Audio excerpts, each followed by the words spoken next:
Welcome to the Flippin' Ain't Easy channel.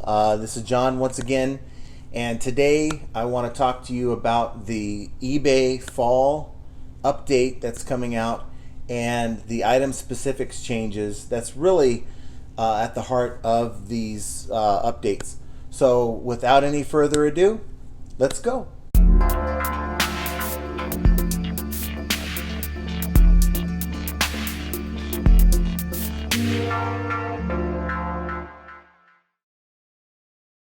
The fall seller update, when does it take effect? Well, it really has already started from August all the way through October. Various things are going to be implemented within eBay that may impact you and may not impact you. Okay, there's focuses on things like if you sell watches or other items like that. I'm not going to focus on the watch aspect of it. If you have a need for that information, I'm sure someone's going to cover it, but for the masses I'm going to talk about what's going to affect most of you out there. And so just so you know, these changes are already occurring, like the changes that occurred on the 9th of September with item specifics, and they're going to continue through the end of the month into October to get ready for Q4. Now let's hope that these changes don't throw some kind of a glitch or who knows what into our ability to list our items. Last year, if you recall, the fall seller update introduced item specifics to the clothing category, and it totally wiped out a lot of your listings. So knock on wood, let's hope that that doesn't happen this time. So I wanted to talk to you, sort of give you a breakdown. I'm not going to cover all of it, because if I did, we'd be here for an hour and half of you would fall asleep on me, and we don't want that either. So I'll go ahead and start with the first change that I feel is important for you to know, and that is eBay is going to start adding more categories to what they already have in their catalog. So what does that mean to you?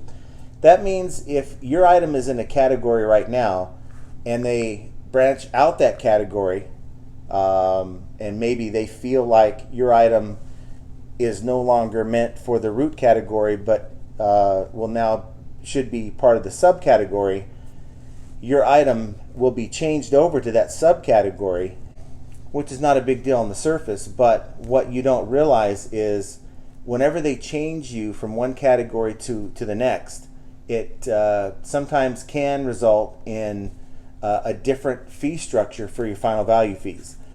So it's important that you maybe just take a look at your listings, see what changes may have been made. I'm not quite sure if they're going to send us anything that says, these items were sent over or relocated to this particular category, and as a result, it's going to result in a higher or lower final value fee. I highly doubt that. I'm sure they're going to leave it upon us to figure that out for ourselves. But as always, check your invoices just to see how your fees look, and if you notice your fees go up after this, it may be due to a change in your items category. So we know that there's a focus on item specifics, and there will be a required soon label on some of these item specifics. And while you may not be required right now to have some of these item specifics with some type of entry, at some point you will, and it's a good idea to just get on it. Try to get as many of your item specifics filled out as you can, but just know that required soon will eventually be required, and if you don't have that information in your listing, then you can't revise your listing. If it doesn't have it, will be lowered in search, and of course you can't build a new listing without that information. And do your best to find the information like we talked in the other videos. And if you don't have the required information, you've looked at previous sold eBay listings, maybe you've checked the manufacturer's website, Amazon, looking for the similar item on Amazon might have that particular the UPC code or whatever you're looking for.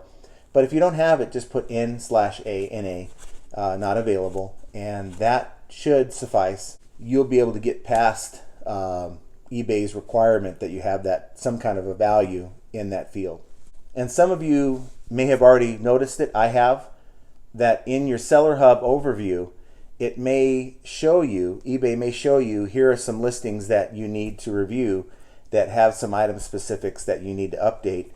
And while I don't think that's the most helpful tool, in fact, I think it's full of glitches, if I'm being honest with you. I've used it on a few listings about 3 weeks ago. For those of you who are using the UPC code to allow eBay to autofill those item specifics, there's a lot of errors in some of the listings. And so I noticed that one of my electronics was actually set up as a book, was put in the wrong category. Basically, I had to go in and disable eBay from automatically assigning my UPC code to whatever they have in their catalog, because I think their catalog is not necessarily 100% correct. So just something to keep in mind. But do go in if you see anything, and this is a practice that I've told you that I do every day. If there's something in my overview, whether it's a return, whether it's something with item specifics that I need to fix, or maybe even a customer message, I go in, click on that on each entry, take care of it on a daily basis so that you know it's done. And I really think by you being involved with your business in that way, it does help your overall search, and it can affect your sales. I think eBay, and I think I mentioned this before, is sort of mimicking a lot of the social media sales sites like Poshmark, Mercari, and that the more involved you are with your store and taking care of the little things that you need to take care of, I think you're rewarded a little bit in how it treats your item in search. That's just my opinion. I may be wrong, but I really have a suspicion that eBay is going that way. So eBay is implementing something that they call item-specific rankings. So what they're going to be doing here is they're going to be taking data from the last 30 days from your buyers who type in certain search phrases in eBay search. And if that particular phrase involves a model number, or if it involves a color, or something that you can actually fill in with your item specifics, that item specific is going to be ranked higher than less used or requested item specific. So when you go to create a new listing, you're going to notice that the order that the item specifics are placed within that lister are going to be ranked based on the 30 days worth of data that eBay accumulates. So let's see how that goes. I really myself have never noticed that. I really don't care what order the item specifics are. I do notice that you'll have a batch of item specifics, and then it'll say additional information, and you click on that and it'll give you a drop down with additional item specifics. Maybe that's what it is. Maybe the more popular ones will be up top, and the least popular item specifics, or the not requireds, are going to be down when you add additional information. And I think it's a benefit to add additional information because, again, you're competing with other sellers. So the more information you give, if you don't take that shortcut and you go on and click it and you enter in additional information, if you have the length, the width, the height, the weight, and you put it in there and your competitor doesn't, there's a chance you're going to find yourself maybe in a better search ranking position. I mean, considering if you have, your prices are reasonable, and other factors are also included in your listing, it's only going to help you. I don't see how adding more item specifics rather than leaving those extra item specifics blank are going to hurt you if you fill them in. So just something that you might want to consider here. It also seems that eBay is looking to enhance the reporting for the fall update, and enhance your ability to go in and download any item specifics that you're missing into a CSV file when you can open up and say Microsoft Excel, and then you go in, fill in the item specifics through Excel into that CSV formatted file, and then you upload that file back to eBay and it updates your listings. So that's one way you can sort of do this in bulk. That's really handy for a lot of you who might have, 500,000, 2,000, 3,000 listings, and the idea of just going through all of these listings to update pretty much the same information, you can go through and do it this way and save you a lot of time. In much the same way that eBay would have a mass editor, if you wanted to edit something in your listings, you can go on and select all the listings on the left hand side and clicking the box and click edit, and then go and edit your shipping policy, your return policy, or whatever it may be. eBay is also going to do this for item specifics to allow you to go in and mass edit through the software in Seller Hub, and allow you to adjust. Let's say you're missing an item specific that maybe qualifies for a lot of your listings. You can also do that through eBay. Now, I'm not sure when that's going to be implemented. I haven't seen it myself. If it is there, great. If you've noticed it, please leave a comment down below. Let us know if you've seen it. But I have not yet noticed anything like that. It makes me think that this whole push for Optiseller, that we all get a free subscription through the end of the year, or the 21st of December, whatever that might be. It just further tells me that it's really a waste of time to even really enroll, let alone pay any money to be involved in Optiseller program, because eBay's providing most of the tools. And again, if we're required to enter in a certain value when you're creating a listing, that field won't be missing when you fire up your Optiseller tool, and it's really an unnecessary tool. I'm just looking out for you guys because I don't want you to spend money on things you don't really have to. Now, if you have a ton of money, you probably wouldn't be selling on eBay.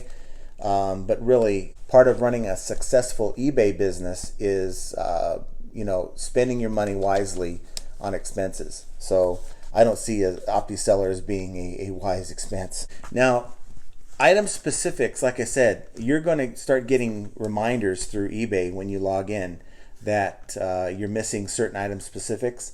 And really, the focus right now with eBay, like I had mentioned in my last video, are on the following categories. So you have, business and industrial. You have electronics. I sell a lot of electronics myself. Home and garden, sporting goods, and of course watches. I guess there's this focus on watches we're not going to go into, but that's one of the categories that eBay is really focused on right now. And for the categories that you're going to see a change in the item specifics, again, you have your business and industrial, you have your electronics, you have clothing, shoes, and accessories. Now, that's sort of what they did last year, but I think they're starting to add a little bit more to the item specifics that they feel are necessary. So you're going to see in clothing, shoes, and accessories some additional item specifics that you've never seen before. Your health and beauty, your home and garden, your musical instruments, and your sporting goods. So those are the categories that eBay is working on adding additional item specifics. And we're going to be conditioned over the next few months to get used to it. This is part of what eBay is using to help the buying experience. So if you look at Amazon has that little tool down the left side where you can refine your search, whether you want prime, whether you want new or used, that type of thing. And a lot of people, when they jump over to eBay, they want that same experience. And I think that's why eBay is implementing this. And it sucks for us sellers, but I agree to a point that improving the buying experience is important. It can only lead to more sales. If that customer gets frustrated, they can't find what they're looking for, chances are they're going to leave the site, go to Amazon, go to Mercari, go somewhere else, and that item that they were looking for and couldn't find is still for sale, and you didn't sell that item. I got to tell you something. My sales have been down the last week. 2 weeks ago, it was fine. Even a week ago, it was sort of, last weekend it was pretty good. But this last week, it's been pretty weak for me. And I've heard a lot of other sellers having issues. Maybe the economy, I don't know. Maybe there's something going on with what eBay's doing. They're tinkering in the background. Could be that. But honestly, I'm hoping that, we get through September into Q4, and I'm really hoping that things pick up like they usually do. That way we just can't blame it on the summer, right? But with everything going on in the world, I think that also plays into it. So eBay is finally giving us more reporting. That's something to look forward to. The reporting, you can see how well your store is doing, how your promoted listings are doing, that sort of thing. So that's a positive, right? So I'm looking forward to that. Now there's a tool that eBay has sort of been pushing for us to use, and they've integrated it into the Seller Hub. It's the TerraPeak. And honestly, I haven't used it so much. I get an item in my pallet, I'm listing it, I'm not doing research on it. To me, it makes sense to use a tool like that if you're contemplating buying a certain item, and maybe you have something that's manifested, or maybe you're at a store, you see something on clearance, you think, hey, maybe I can make some money off of this. You can plug in that item, and TerraPeak will give you an idea of what it's doing on eBay. And it's a little easier for you to access now that they're going to have it in Seller Hub. But because I haven't used it yet, I don't know if it's there. Leave a remark down below if you've used it, if you've had any success with TerraPeak. How does that work for you? eBay is going to automate or give us the ability to have sending offers to watchers automated.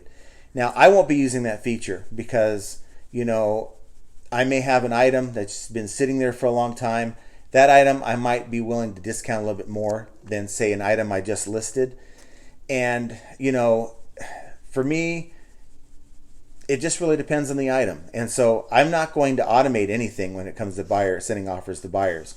Every day I have about 10 to 15 watchers that I get on my items, and I'll just go in and send an offer to each one of those people, and it's fine. And I think by being interactive with your Seller Hub and completing all the tasks that are there, like I mentioned, I think it's really a boost that eBay gives you in your search.